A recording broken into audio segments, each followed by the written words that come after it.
आज का ये जो आपके यहाँ का जो मंदिर होते हैं बंधुओं, जिन मंदिरों में आप जाते हैं, ये मंदिरों के साथ गुरुदेव से जब बोला कि ये मंदिर बना रहे हैं, आरसीसी के मंदिर बनाने के लिए गुरुदेव अब कभी भी आशीर्वाद नहीं देते। आचार्य जी का एक ही कहना रहता है कि मंदिर को मॉडर्नाइज बना करके एक साधारण मकान के रूप में लोगों ने तब्दील कर दिया है। आरसीसी का मंदिर बना दिया, लोहे की रॉड डाल दी, आरसीसी डाल दी, गिट्टी डाल दी, टुकड़े टुकड़ों में बना दिया। ये साधारण मकान की व्यवस्था तो हो सकती है, लेकिन मंदिर की व्यवस्था तो वो संवेदनशील पाषाणों से बनती है, और लोहा बीच में लगा देने पर पाषाण की संवेदनशीलता खत्म हो जाती है, उसकी झंकार, उसके स्वर सब खत्म हो जाते हैं। आप कभी जबलपुर जाएं तो जबलपुर में एक गार्डन है, उस गार्डन में जाने पर वहाँ पर एक गुंबद जैसा बनाया गया है कि जिस गुंबद में आप किसी भी पिलर्स में कुछ बोलेंगे तो आपको एक विशेष प्रकार की ध्वनि दूसरे पिलर में अपने आप सुनाई देती है। जैसे ही सामान्य से आरसीसी स्ट्रक्चर में आपको ध्वनि का ट्रांसफार्मर यहाँ से वहाँ होता था, उस समय उस कोतवाल ने उस शिखर में, उस गर्भगृह में ऐसे पाषाण लगाए थे जिनकी संवेदनशीलता जगत विख्यात होती चली गई। दुनिया भर का आदमी वहाँ पे आता, अपने रोग, शोक, दुख, निद्रा, चिंता, भय, अवसाद, इन सब से मुक्त होकर के चला जाता। अलग अलग प्रार्थना करने का तरीका था, अलग अलग मंत्र थे, उन मंत्रों को उच्चारित करने का अलग अलग समय था, साथ में विशेष प्रकार की गंध थी, और तो और विशेष प्रकार के वस्त्र थे। ये शुद्ध श्वेत सूत के वस्त्र पहनने के पीछे तुम्हारा क्या विचार है? बोले इन्हीं वस्त्रों को पहनने पर और गर्भगृह पर ऐसे श्वेत वस्त्र सूत के पहन करके बैठ करके मंत्र का उच्चार करने पर विभिन्न प्रकार के असाध्य रोग का उपशमन इन्हीं मंदिरों से हो जाता है। श्वेत वस्त्र पहन करके मंत्र का उच्चारण करने पर गर्भगृह में ऐसा वर्तुल बनता है कि उस वर्तुल का ऐसा प्रभाव है कि अपने आप ऐसी वाइब्रेशन ऊपर से आती है, और फिर जितनी भी कॉस्मिक एनर्जी है, पूरे विश्व की कॉस्मिक एनर्जी है, ऊपर सबसे ऊपर टॉप में आपने देखा होगा कि कलश चढ़ाया जाता है। उस कलश के भी 7 भाग होते हैं बंधुओं। चामी अलग होता है, पीठिका अलग होती है, शिला अलग होती है, शिखर का भाग अलग होता है।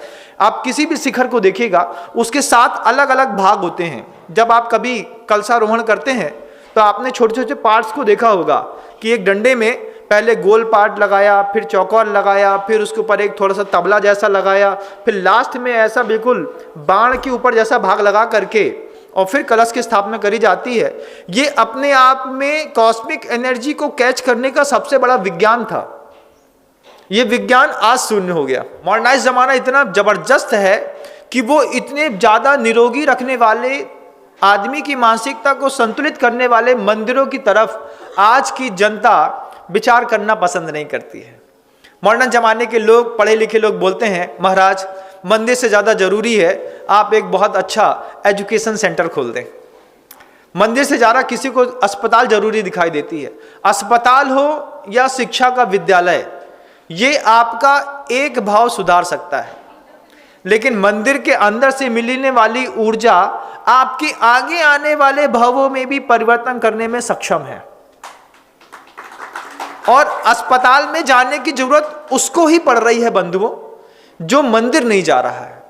आप कभी देख लीजिएगा, जिनको प्रतिदिन नित्य अभिषेक पूजन करके और गर्भगृह के अंदर बैठ करके एक माला नमोकार मंत्र की फेरने का हुनर आ गया है, बचपन से जिन बच्चों ने ये बात सीख ली है। लेकिन मॉडर्न जमाने के आज के जो लोग हैं, ये आज के लोगों में बच्चों को मंदिर भेजने में अपने आप को शर्म महसूस होती है।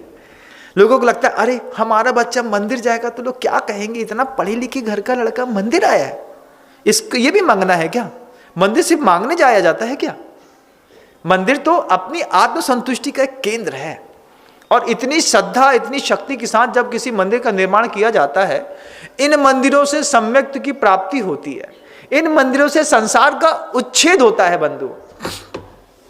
ऐसा नहीं कि जयपुर गए, 15,000 रुपए की थोक के भाव में 25 मूर्ति ले आए, पंचकर्मा करा लिया, किसी भी महाराज से उठा करके अपनी मंदिर की 4 दीवारी में जाके धर दी, और आप सोच रहे हैं कि इसकी जय जयनाथ परम गुरु होए पूजा करेंगे और इससे आपको सम्यक दर्शन की प्राप्ति होगी, संसार का उच्छेद हो जाएगा।